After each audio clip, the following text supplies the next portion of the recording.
Hey guys, Walter with the Black Film Guild. Today I want to just talk a little bit about some of the artistic side of filmmaking and what it means to be artistic in filmmaking. And this is something that I've always want to continue to grow with because I think that as a filmmaker, it's really important to just continue to grow and continue to hone in your skills and just become a better filmmaker. And I want to talk to you guys about some of the things that I've used in the past in order to kind of become a better filmmaker in the future.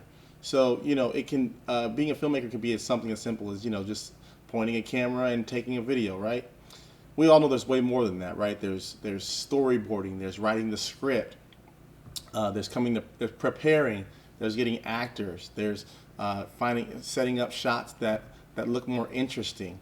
This really comes down to just telling the story and getting your story out there. But in order to do that, I think that it's really important to get some of the fundamentals down, and I want to share some of the things that I've used in the past in order to become a better filmmaker. And so these aren't the end-all be-all rules, but these are just some of the things that I've used, and I really like to hear what you think. So if you can give me some pointers, please leave a comment below because I'm always willing to learn, and I know that there's some great people out there who have some great ideas that they can share with me. So just to start, I think that one of the biggest things for me is books, and I want to recommend a few books to you guys that I've read in the past that I think have been really, really instrumental to me, both when I was in school and just watching videos that on YouTube that people recommended to me. So, one of the books was The Art of Filmmaking. Another one was The Elements of Style. And then a third one that I read actually was The Secret. So these are all like three books that I recommend, and I'll put links in the description to those videos. And then on YouTube, I actually watch I watch a lot of videos on YouTube about filmmaking. Some of those, include the, Film Right's a really good one that I watch. There's a newer guy actually, Justin Odisho, I think his name is. He puts out really great content on Premiere. And then there's the Cinematography Database, which is pretty new. And then there's a couple of more really good ones out there that I subscribe to. I can, if you guys are interested in knowing more about the ones that I subscribe to, let me know in the comments below. I'll be sure to share those with you guys as well. But I also subscribe to a guy named Gary Vaynerchuk. He's not necessarily a filmmaker. He's more of like I don't know what you call it, maybe like a marketer slash entrepreneur slash public speaker. But he does a lot of stuff. But he's really he's got a really good vision on where the market goes, where it's heading, and just about motivating you to do what you can do. So I think that if you're involved in filmmaking or trying to start your own film, he's a great person to follow as well. And also another person I follow is Dr. Boyce Watkins. He's more of a financial expert, so he offers really good financial advice. He's more geared towards the African American community, but he still speaks to everyone. So that's another person that I would recommend following as well.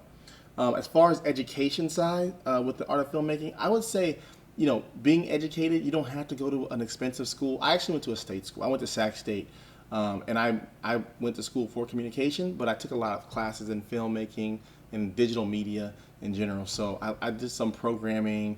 I did a little bit of graphic stuff, which I was never really good at, and I did some filmmaking stuff. When I went to school, actually, it was right before the DSLR revolution, so I was always trained on mini DV tapes and digital 8 tapes. And so when I graduated, the 5D Mark II just came out, and I had to kind of relearn all of the stuff that I learned on the E&G cameras and stuff like that.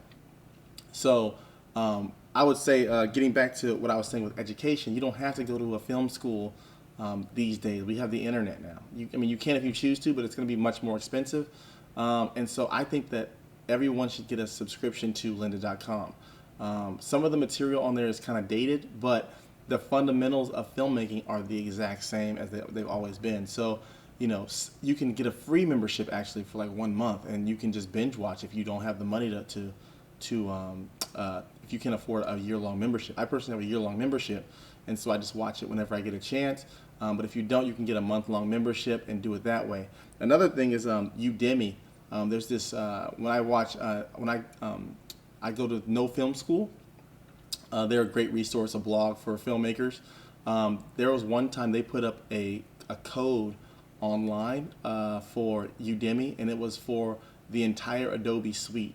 So there was I think over 100 hours of training and it was, I think, $90 for 100 hours of training. So literally, I learned from beginning to end of Premiere, from After Effects, from Illustrator, from Photoshop, all the different programs from beginning to end. So even some of the programs that I went into not knowing very well, I came out to having a pretty good grasp because they offered something that was affordable and offered honing in your skill set. And then I think the number one thing and the most important thing is that you have to go shoot. I can tell you that a million things. You can read a million things. You can watch a million things. None of that is going to matter if you don't actually shoot. The number one thing you need to do is you need to make sure that you're shooting regularly. You need to make sure that you're being inspired by going out, even walking or running or visiting different places. Going out and being inspired and then shooting things. And then from there, you can go through some of the other things that I listed, such as, the creative side, right? But the number one thing is that you have to go out and you have to go out and start shooting.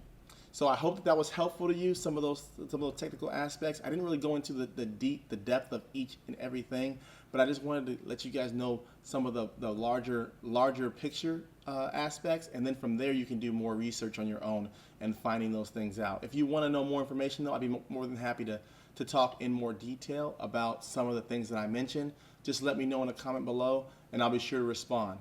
Please remember to like and subscribe, and I'll see you guys again here next time.